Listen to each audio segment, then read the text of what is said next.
You got a marriage on the rocks and it's starting to suck. You got some intimacy issues and your sex life stuck. Put yourself in the hands of Mrs. Jessica Weeks. She's got all the marriage hacks, tips, tricks, and tweaks. She's bringing truth about marriage, laying myths to rest. Taking on the hard topics no one else will address. Put your earbuds in and listen up real close. Be here every single week and make sure you take notes. For some expert advice way beyond common sense. Take your everyday marriage to a marriage of confidence.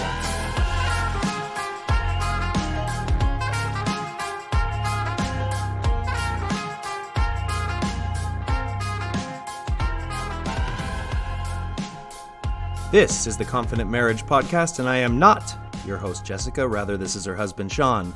My wife has asked me to join her and weigh in on this week's topic on a very special episode of The Confident Marriage.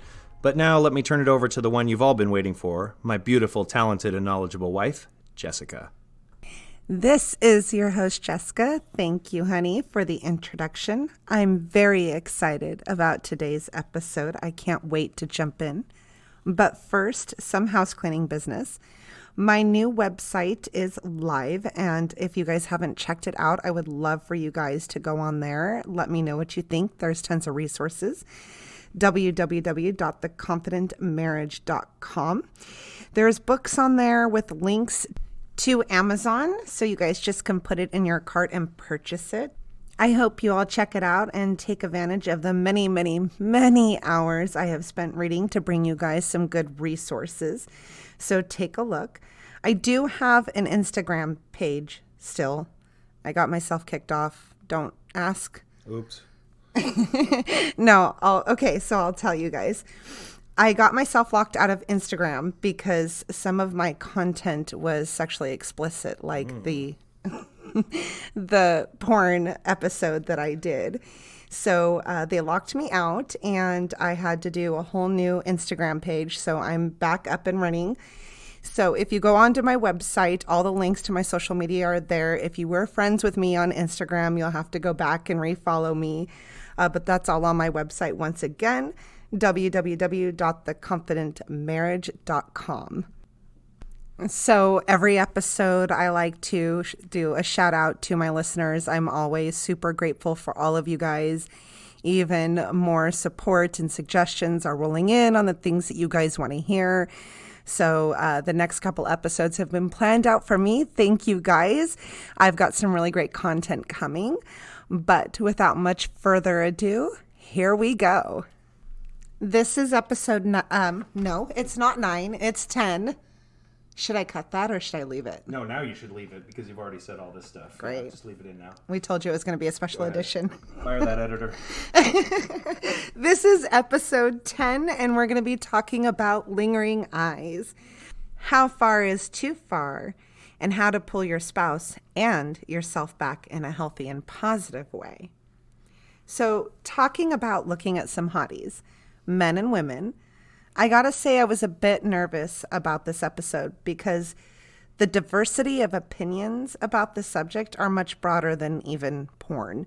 It's pretty crazy, but I get it because I'm torn on it as well. On one hand, we're all people, we're sexual creatures, and we're pretty drawn to shiny, nice new things. Maybe it's jewelry, a new pretty car, or even a good-looking person walking down the street. Purses. Purses, I love purses. But when it's in your face, it's kind of hard not to notice, like the Coach outlet at our local outlet stores. But it's impossible, actually, and we don't have control over our knee-jerk thoughts. They just kind of happen. But then, what about after that moment? Is really what I'm trying to get to here. When is the waters getting a little murky? Once we start down that path of staring, smiling, eye and body flirtation, or looking over and over again, turning our head to maybe get a better look, this is where we cross the line from normal human behavior and our natural instincts. They move into a territory that could wind us up in some major problems and put us in a situation that we really shouldn't be in.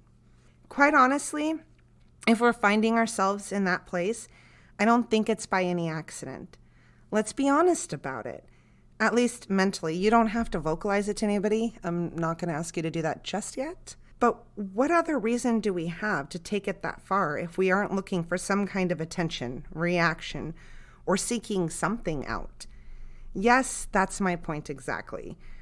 But there is another side to this. I'll give you that. If you're doing it because you need affirmation for your own self-esteem, then it wouldn't be a big ego booster if the person didn't respond or even started talking to us. That's even more flattering, isn't it? When it comes to our ego, most times we know no boundaries. And the more we get, the more it feeds us. At least feeds our ego.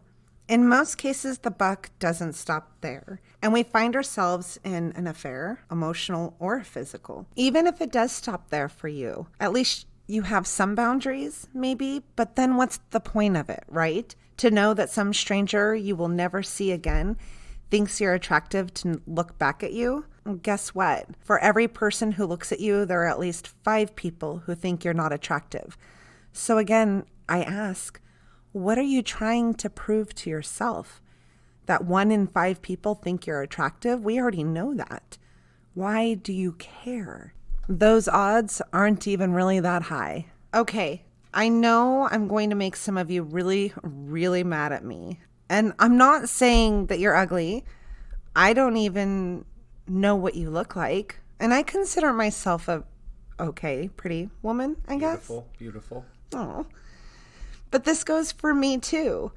Did you know that most people who return the look are doing it because either A, they too are insecure and they're seeking an ego boost and probably wouldn't give you the time of day in reality, or B, they are like, what the fuck are you staring at, creeper? And or C, you're like the 32nd person that day that they've given the eye to, and you're not really that special. I mean, I'm sure you really are as a person, but how do they know that? They don't even know your damn name. So we know that there's people out there who are much better looking than you, better looking than me. So why you? Why me? Exactly. That's my point. Guys and gals, I'm not joking. I know it's sucky news, but 100% of it is true. Let's say in 1 year, maybe 1 out of 100 looks you get were genuinely meant for you. That's a lot of people to go through and a lot of time to waste trying to find out which one of those looks were genuinely about you and which one of them were for the other reasons that I had mentioned before. They have nothing to do with you or little to do with you. That's a lot of letdown too. It would probably, most likely, destroy your self-esteem eventually if you really knew. Okay, so let me jump in here and see if I can give my 2 cents. So let's break down what we're talking about here. So looking. Of course, it's normal to look at something that we find attractive. As I mentioned before, my wife has a little bit of a purse fetish. I'm going to call her out on that. I have a tradition where I buy Hold her... your tongue and say purse. Puth? What are you doing? Huh? Stop it now. You messed me up. What? Are we still recording? Yeah. Oh my God. So she has a little bit of a purse fetish. So I buy her a new Coach purse every year for her anniversary. It's one of our traditions. She has a closet full of purses. They're beautiful purses. And every time, no matter whether it's Target or the Coach outlet or the Coach store or anywhere where they have purses, she still looks. No matter what she has at home, her eye is still attracted to something that she finds attractive. That's normal. Now, as she mentioned before, there's a point where it crosses that line. When you are giving your attention, your time, and your energy to someone that is not your spouse, you have most definitely crossed a line. When I came into our marriage, I was not the healthiest person in the world. My dad had a problem with looking at other women, and I witnessed that growing up, and I saw the hurt and pain that it caused, and I hated it. But lo and behold, I picked up some of that and carried it right into our marriage. Asshole. Most definitely. It hurt, guys. Though I didn't know at the time. And society has developed this idea over decades that it's normal for a man to look, and men have taken that and ran with it. And so now we have this idea, and women have been forced to swallow this idea that, oh, my husband or my boyfriend is going to look, and that's normal, and I just need to put up with it, and at least he's coming home to me. And now you put in the overabundance of pornography in the world, and what it does to your brain, and how it objectifies women.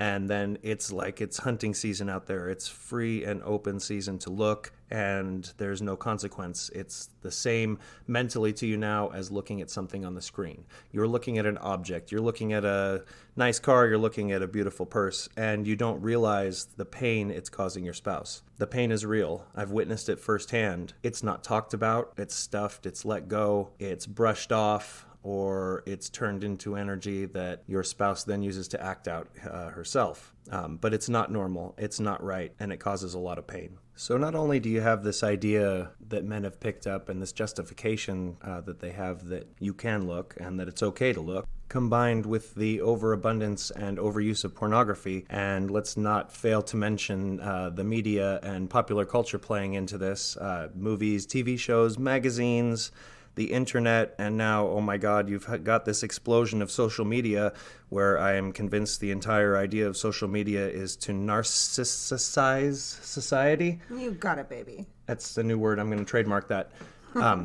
Look at me, look at me, look at me, please look at me, look at me, look at what I'm doing, look at what I cooked, look at where I went, look at this shot that I took 400 shots to get the right one, but this is, I'm going to portray it as how I actually look. And oh my God, it's become rampant. And as my wife talked about, 90% of what happens, 90% of the looks aren't about you. It's about getting the other person to look back at them. It's not because you're some super attractive person. It's not because they would ever touch you. It's not because they're interested in you. It's the same as collecting likes on Facebook or Instagram or anything else. It's how many people can I get to look at me? And for decades and decades, this was the realm of men driving a fancy car, wearing nice clothes, spending 2 hours in the morning trimming their beard perfect. How many women can I get to look at me? And now it's bled over into women. How many men can I get to look at me? How much of my ass can I leave hanging out of these shorts? How much of my tits can I have poking out of my shirt? How many men can I get to look at me today? Can I get that married man over there to take his attention off his wife and look at me? It's not about you. It's never going to be about you. About 10% of it may be about you if you're lucky. And I didn't know this because I'm stupid, and because I was immature, and because I was single for so long, and because I used pornography. One of the things that has helped me in this, and one of the tools I've used in this, is now that I'm educated and now that I know that, it's kind of sucked the air out of any attention I could get, because now I know it's not about me. But I say all this because I know statistically there has to be men listening to this show, and I want all you guys out there to think about what we've said, and think about what those looks are actually about, and think about how your spouse feels, because I know there had to have been a time when you've caught her looking at another man and you know how it made you feel. So just know that there are consequences and feelings beyond just a harmless look. Just think about it. So, ladies, I'm going to call us out here, and be ready, because this is just embarrassing for you as it is for me. But when we think about the words competition, assertiveness, challenge, and aggression, we think that we're talking about men, but I'm not. I'm talking about us ladies. That's right. When it comes to men, we can get violent. We fight dirty, and we pull out all the stops. I mean, let me explain the number of things that happen here when it comes to women. And it's not always something we're aware that we're doing. First and foremost, when it comes to a suitable mate, there are women who quite literally will become relentless.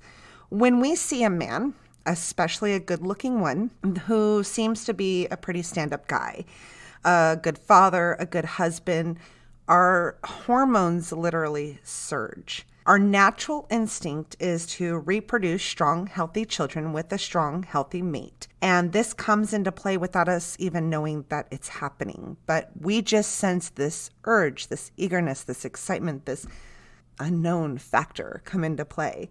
It's instinctual. It is. It's all physiological. Now, we notice that the suitable, strong mate is with another woman. And our reaction is to take him for our own. So what we do is we'll try to compete for his attention, even if his spouse or him haven't even noticed. We'll try over and over to get him to glance our way so that we can make that initial eye contact. Once we've made that eye contact, the process kind of starts at that point. He may also have a physiological response to this woman or us as well. And if he continues this eye flirtation with the other woman has now won, leaving his spouse as the loser in this situation. It's not even about him. It's really just a competition for that woman. Right. He's not the prize. The prize is the ego boost she gets. Exactly. Not the man. Well, and most guys would say it didn't go beyond that. And I go home with her. I went home with my wife or my girlfriend or what have you. So how did she win? But we both know that that's not true because your time and your attention went somewhere else. Exactly. So we'll explain that later. Looking at the situation logically, do you really want to get that wrapped up with someone who has such little respect for herself and that she would humiliate you and your spouse in public and disrespect your marriage by looking at you even after she notices that you're taken? Whether she sees your spouse or the ring on your finger, which doesn't matter. We all know. I mean, come on. What kind of standards do you hold yourself to? I mean, really what we have here is it's a parallel of social media. It's not about wanting to take that man and make him your husband and have kids with him because he's such a great prize or anything. It's the same thing as, I need 1,000 friends on Facebook, not because you want to be good friends with them and help them in their lives and hang out with them and be friends. It's because you want to be able to show other people, look at how many friends I have. Look at how many wives, husbands I got to look at me today. Self-affirmation, self-aggrandizing. I love that word, self-aggrandizing. It's definitely. Another thing that happens, though, is that women feed on these looks, kind of as my husband was talking about, especially if he's with another woman. Ego is a powerful thing for men and women. Mm-hmm. If a woman is able to draw a man's attention from his partner and bring that attention to herself, she has now proved to herself that she is better than his spouse. She might have proved it to her catty friends that are with her. Her ego has been boosted. The money she spent on those eyebrows paid off. It's all a self-esteem kick. It has absolutely nothing to do with you guys or us women at all. You're not the only guy she's done this with. These women are doing it with just about every man that they can because when it comes to ego, it knows no boundaries. That's a good thing gonorrhea can't be transmitted by a look. Not yet. Not yet. And the more you get to feed your ego, the hungrier it becomes. These scenarios I just listed, there is a name for it, a scientific human behavior name, actually. This is called female intrasexual competition. Yes, Easy for you to say. I stumbled a little bit. You try it 3 times. No, don't. We're running out of time. It is a part of human behavior, and it's a real thing that we're talking about. And I'm not saying all of us women do this. So ladies, let's not get pissed at me if you're not one of these gals. But there are women who are married, and they don't look at other men beyond a quick glance. Oh my gosh, he's hot. Moving on. There are even single women out there who are respectful of themselves and others enough to step back when they see that the man is taken. And I know that there are people out there who affairs are their thing, and this is how to find the one that's gonna get crazy with you. Slut detector? Is that what you're saying? I don't know. Do they have an app for that? They probably do.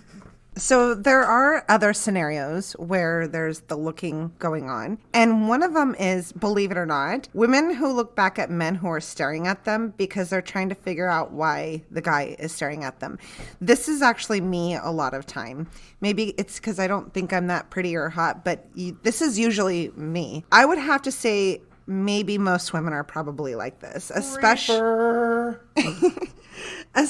if you're a respectful, confident, and secure woman. We don't like to really be ogled at. And we're actually quite offended. What? You're not all just objects? No. Oh. Sorry, honey. First of all, it makes us feel like we don't have a brain. And it wouldn't matter to you if we did or didn't. You just want to stick us. That's probably true for a lot of guys.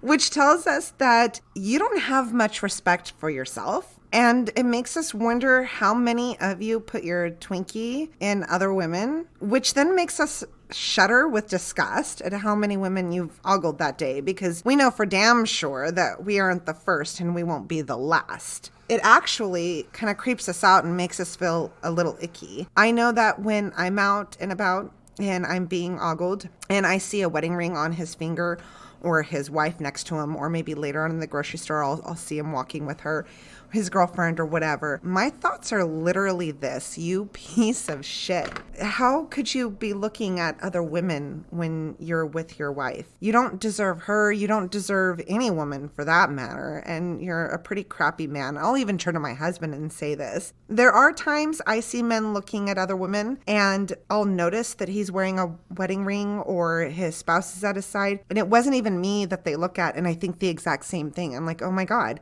you are with your wife and I'm sitting here watching you check out this other woman. What the hell is your problem? And there are other people who notice this too. And I think a lot of times we get so caught up in it, we don't realize that other people can see us. And they're thinking, oh my God, that guy is a creep. His wife is right there. He's got a wedding ring on his finger and he's checking out this woman. And there have been times that I've met people's eyes in the stores or out and about and we look at each other watching this dude or even this woman and we just shake our heads like, you've got to be kidding me.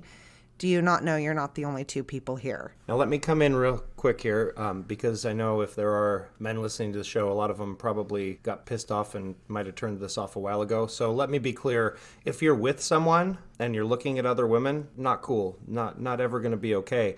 But as my wife started talking about before that, men that are looking that are creepers or that come across as creepy. Now, I would like to have it said that not all men who do this are actual creepers. There are other things that may be going on inside of them. I know that a lot of things that were going on with me were self-esteem issues of my own, not that I was just being a creeper.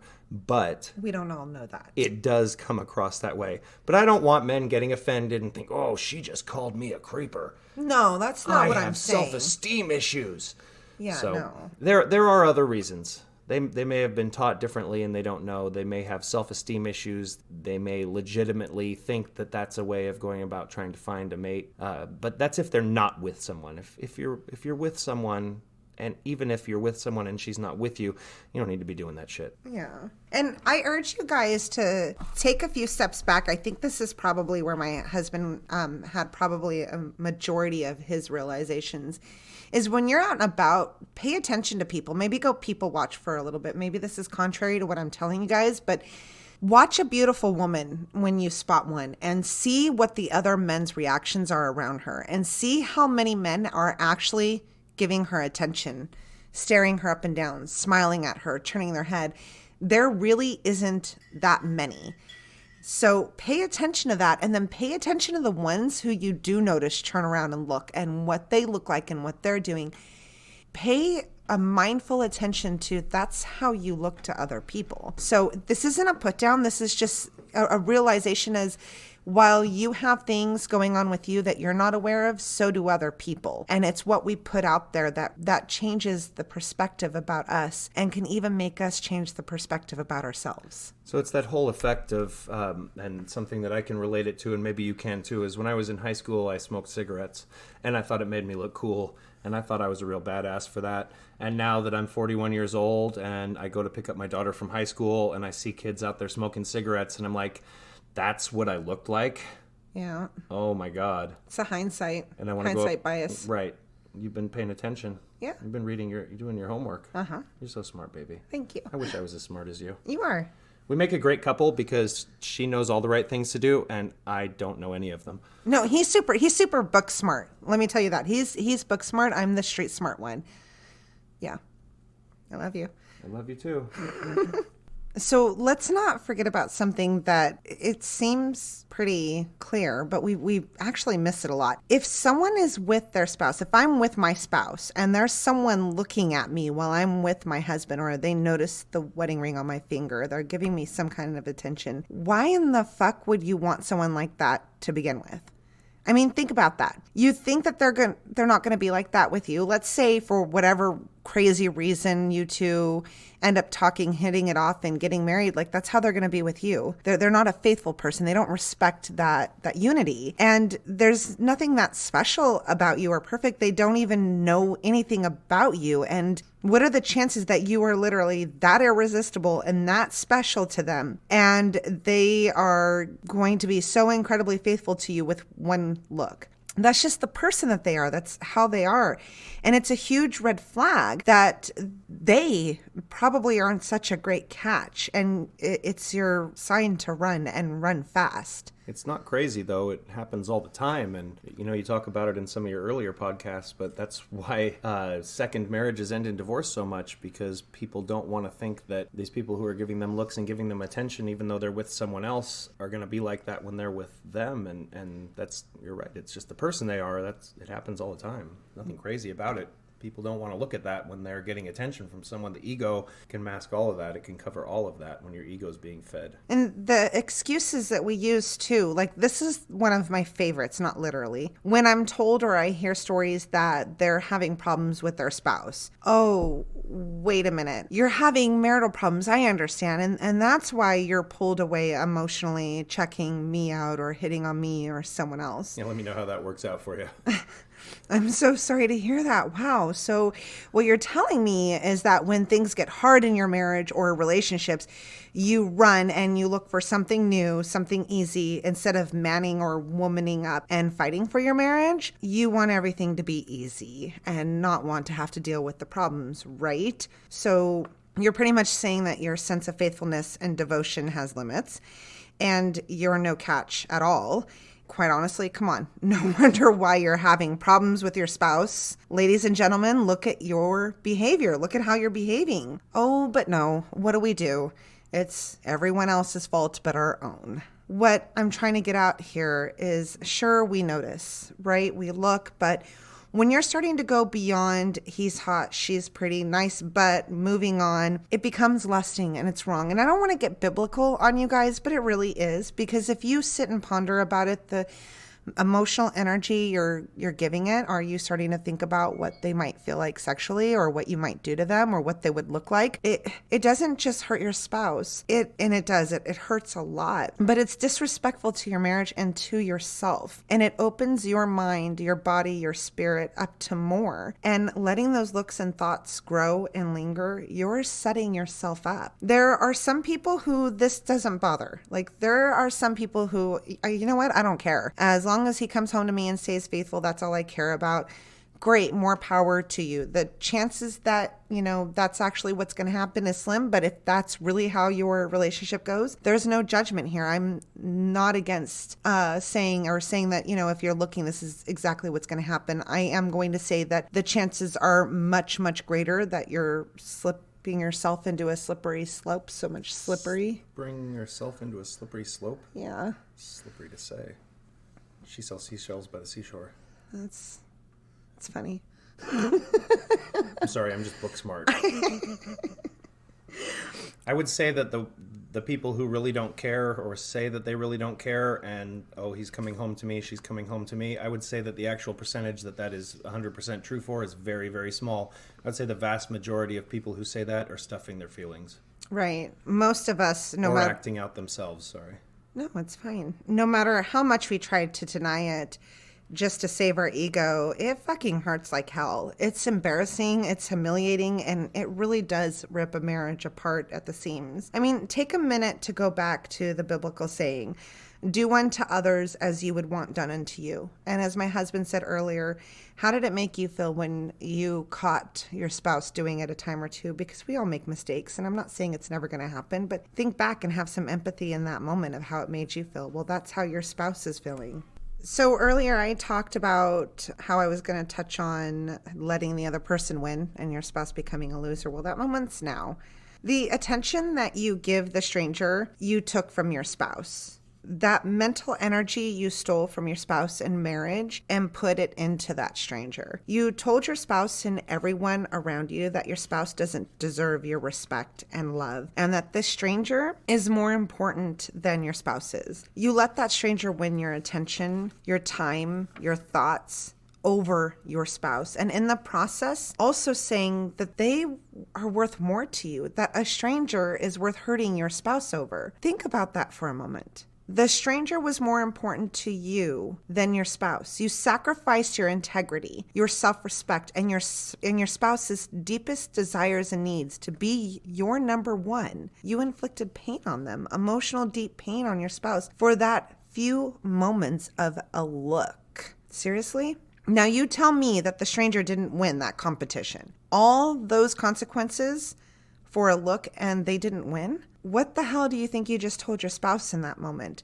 Whether they knew you did it or not is irrelevant because at some point they're going to catch you doing it if it's something you do. You just told your spouse that you would sacrifice their heart and soul for a stranger. Your spouse is not your number one priority. Your marriage and the vows between you two are dismissible. Somehow and in some way, that stranger has something better than your spouse does that your spouse could never give you.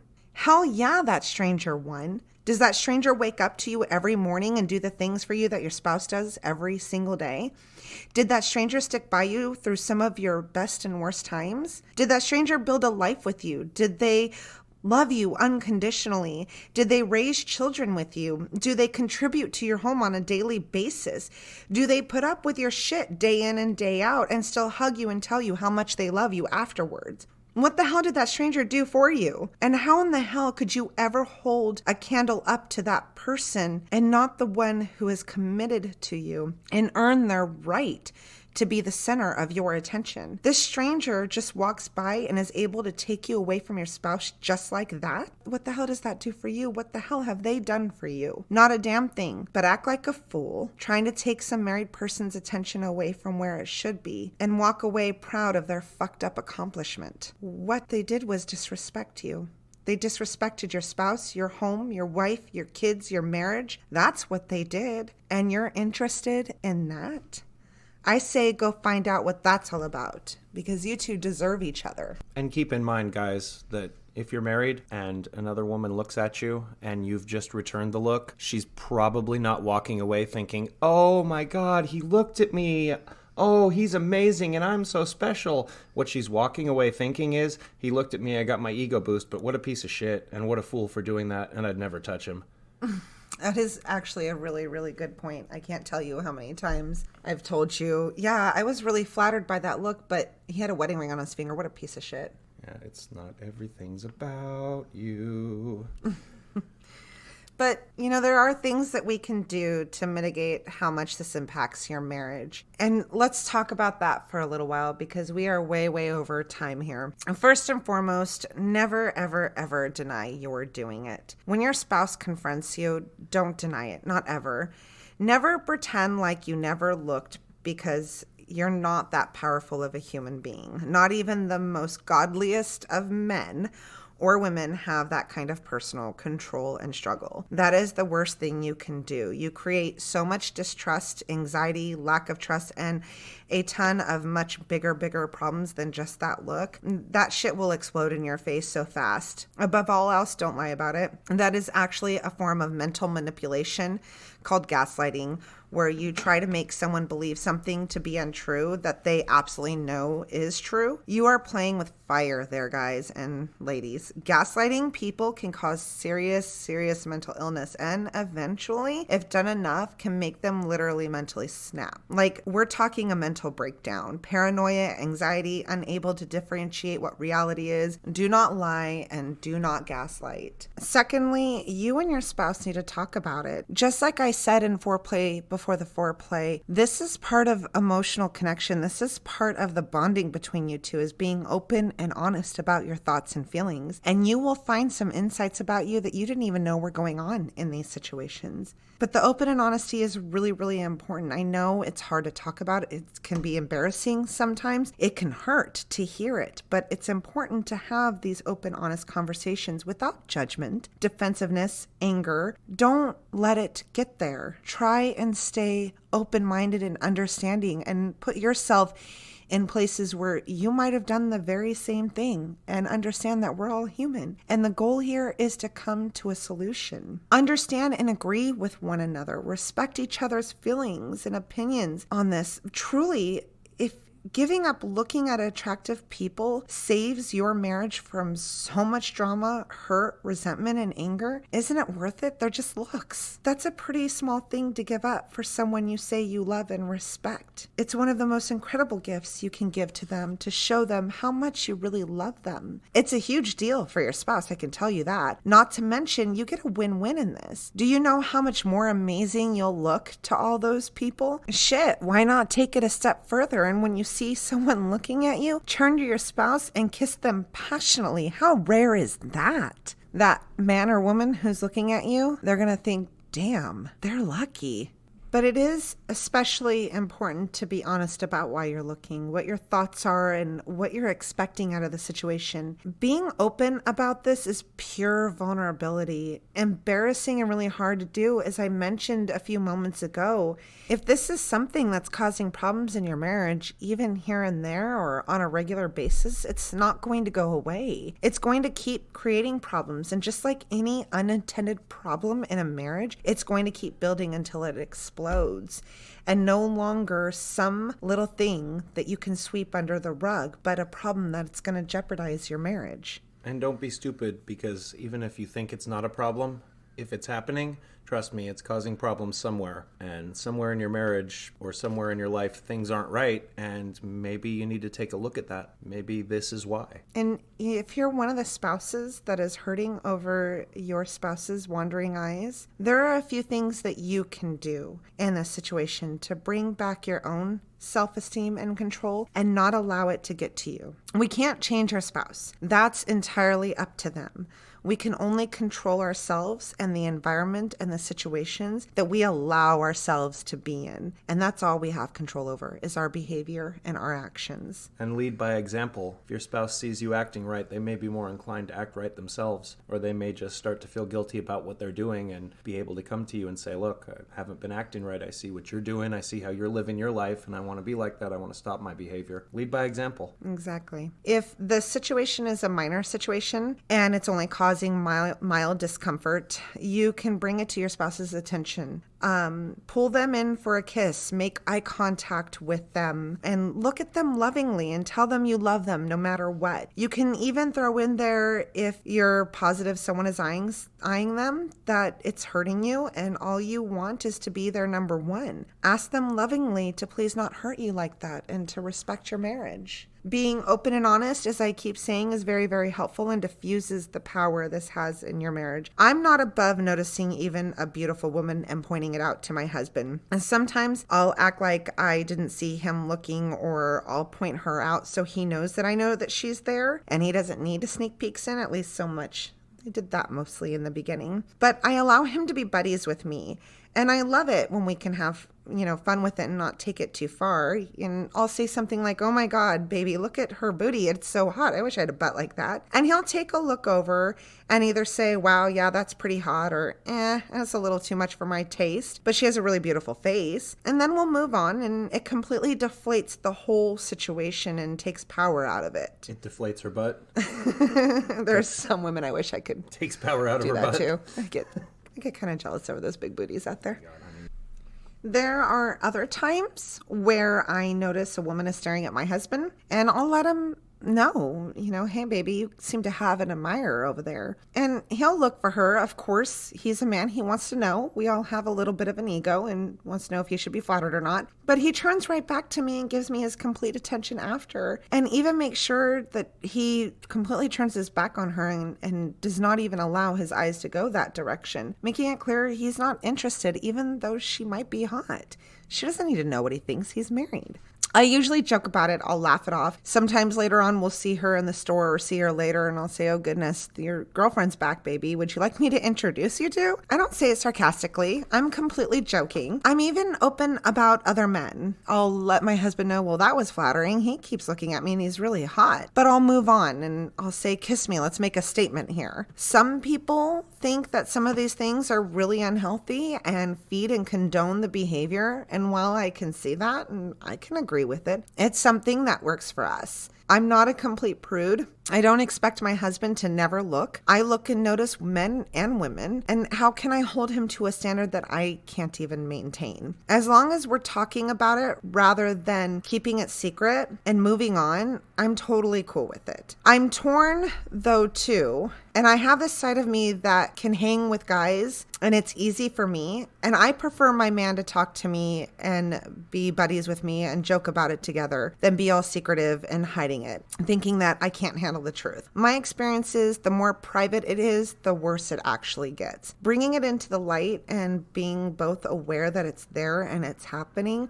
more times than not takes the emotional and mental power away from the situation and allows it to be less dramatic and less intense. So if some of these things don't work for you, that's cool. Take what you want and leave the rest. To each their own. No judgment from me. Another way to diffuse things or deal with it is, let's say you're at an event and there is someone who has your spouse's attention or they have their attention on your spouse. Walk up to them and have a lighthearted, casual, friendly conversation with them. Introduce yourself. Hi, my name's Jessica. Nice to meet you. How's your night going? Blah, blah, blah, blah. Don't confront them about it. Don't talk about your spouse at all, as a matter of fact, or what they're doing. Just be cool and chill like you're making new friends. My stepdad taught me this one, and boy, the power you take away from this from them and your spouse is huge. Lastly, I want to touch on if it's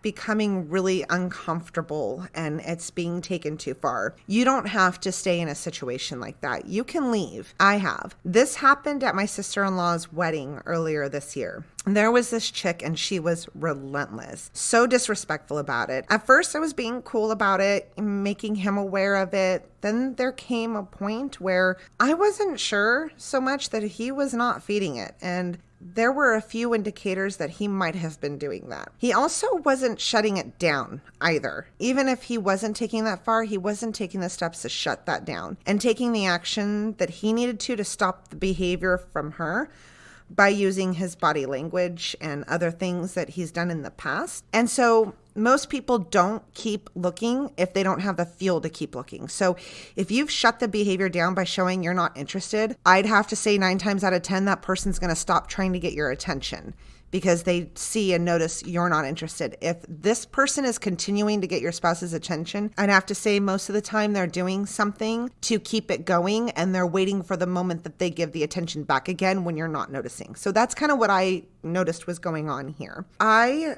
decided that I was going to leave. And so without causing a scene, I politely told my husband I'm leaving, that I love him, but this was too uncomfortable. And I don't have to force myself into a situation that's hurting me. I left peacefully. I made sure I acted completely cool though. Confident, collected, not to alert anyone that anything was going on. Guess what? My husband followed. You can take control of your situations, no matter if it's at a party, at dinner with your spouse, out running errands. You don't have to fight about it. You don't have to be hurt about it. You don't have to argue about it. Just remove yourself from the situation in a confident and loving way. If this is something that happens a lot when you two are out together, you can refuse to go out with your spouse until the behavior changes. I did this a long time ago. You do not have to just put up with it and tolerate it. If you love the person enough to stay in the relationship for whatever other reasons there are, because I had my reasons to stay, you don't have to end the relationship. Just don't allow yourself to be put in situations like that. You don't have to let go of your self-confidence and your respect. You can actually take that back and be more confident and respectful. Just remember, your behavior is your responsibility. You don't need to do it in a dramatic way. It's very sexy, it's classy, and confident to be able to accomplish this kind of reaction in a loving, cool, and calm way. And so in closing, and especially to any men who may be listening, and to the women as well, here is what I have learned and taken on, and some of the things that I do and that we do to kind of mitigate this problem. So number one, it's very important, even if it's not a problem in your relationship, to sit and have an open, honest conversation with your spouse about what is acceptable, what is normal, what your expectations of one another are, what certain things might mean and might not mean, what constitutes, get some definitions, what constitutes a glance, what takes it beyond a glance, what's considered too far, what's considered inappropriate, what will be accepted, what won't be accepted, what is human, and what is crossing the line. So have that open, honest conversation. Establish some boundaries, establish some definitions so that both of you are going into it with your eyes open. That'll take the confusion out of it. That'll take the gray areas out of it. Do it in a loving way. Don't argue about it, and accept what your spouse says if their boundaries are different than yours, whether they're less or more or whatever. So, other people trying to get your attention when you're obviously with someone. It's about taking power from you and taking power away from your spouse and giving it to themselves. The best thing you can do in a situation like that is take the power out of it. Take the power away from them and put that energy into your spouse. The therapeutic value and the benefit it could have to your relationship from somebody trying to take that power to you giving that power back to your spouse can be tremendous. So if you notice someone is looking at you and trying to get your attention, bring your spouse into it, point them out, make them aware of it. Then do something that's a clear statement that you're not interested. Turn your back to them, give them a confused look. Go one step further and give them a confused look, and then hit your spouse on the shoulder and point her in the direction of the person trying to get your attention. I guarantee you that'll put a stop to it. They'll be so embarrassed they won't try it again. And it's telling that person, you're not going to get any attention from me. You don't have any power here. My spouse is the important one. And it's going to tell your spouse that too. Passive techniques also. You see someone that you think might be attractive in your peripheral vision, and you're walking down the aisle at a grocery store or something with your spouse. Turn to your spouse. Keep your eyes on your spouse. Turn your eyes somewhere else. Don't leave them in the direction of the person that may be attractive. You know out of the corner of your eye, even without seeing them, if they have the potential to be attractive or not. If your spouse is letting you know, either directly or indirectly, that he or she is uncomfortable in a situation, take it upon yourself before they have to say anything at all to say, honey, I see you're uncomfortable. Let's get out of here. Or let's go sit somewhere else. Or can we switch seats? Yeah. Whatever you got to do to take yourselves out of that uncomfortable situation. Be open and honest with your spouse. If you looked, admit it. But try not to make that look last longer. Don't use that as an excuse to look or do whatever you want and then come back and say, well, I did that, but at least I was honest about it. Understand going into it also that even if you didn't take it too far and you're honest about it, there may still be hurt feelings. And that's okay and that's normal. Not everything in a marriage is always going to be perfect, even when we're doing the right thing. But it leads to wonderfulness. Right. And you may have to go through an hour or two of uncomfortableness and hurt feelings to get to an even better place afterwards, rather than making the situation more easy to handle in the moment and risking a lot greater consequences later. Mm-hmm. So like I said, it's all about taking the power out of that situation. Talk about it, joke about it, laugh about it, and understand that even if it's not being talked about, it's probably still causing some discomfort, some hurt feelings, and some problems somewhere in your marriage if it is in any way, shape, or form happening on either side. Those are some really great points, honey. Thank you. Thank you. Not bad for someone who's just book smart, huh? You're not going to let that go. Never. Wonderful. So I hope you all enjoyed this episode. It was really, really nice to have my husband, Sean, here. Yeah, I want to thank all the listeners for putting up with me for the last almost an hour. And I've been a part of the show, though, behind the scenes as an editor and to help my wife brainstorm and come up with ideas. And it's really, really cool to be an active part of the show. I may have also had something to do with the theme song. Maybe. May or may not have. Yeah. But thank you for letting me join you, honey. I appreciate it. I hope I helped. I hope there was something insightful. I hope the listeners got something from me to take away. Any questions, please feel free to ask. Though if you're female, you must go through my wife, as she talked about in her last podcast. But I'm happy to answer any questions, any questions in general that we could answer as a couple. And please give her feedback. Let her know. If it was horrific having me on the show, let her know so I don't embarrass her or myself again. And if you liked having me on the show, then let her know so we can do it again, because I had fun. Did you have fun? I did. I like sharing a mic with you. It's kind of hot. We'll see where that goes later. I don't know. We'll see how the football game goes, right? Cowboys win. I hope so. You might have lost half your audience admitting I'm a Cowboys fan. Well, to each their own, right? Right. So that's it for today's show. Unless you're an Eagles fan, then I just can't do it. Hey, you can't insult my listeners. I love them. okay, except the Eagles fans. Thank you all for listening. Just kidding. I love you, Philadelphia. You've never been there. I like their cheesesteak. Like I said, he's book smart. Ouch. Don't forget to like the show, subscribe, visit our website. All of our social media links are on the website, www.theconfidentmarriage.com. It was so awesome to do this episode. Lots of fun. I told you guys it would be a special edition. I just hope that you guys stuck it out for the whole hour. Thanks for sticking it through. I know it must have been excruciating hearing my voice. I can't tell you how many times we had to cut because he and I can banter with one another a little too far, but it's fun. Well, there's going to be some bantering tonight. Oh, goodness, Sean. I sound like your mom. Sean. Never mind. That just killed it. Anyways. By the way, we're going to do a show about in-laws coming soon. Yes, as a matter of fact, perfect segue. Next episode will be on in-laws. And I hope you guys all tune in for that. Yeah, we should get my mom to be a special guest. Oh, goodness. I don't know that I can handle that. I did not just say that. I don't think she listens to the show. Thank God. Anyways, that is it for The Confident Marriage. I hope you guys all enjoyed it, and we can't wait to see you back here next week. This is The Confident Marriage Podcast, and I'm your host, Jessica. 27 countries. Keep it coming.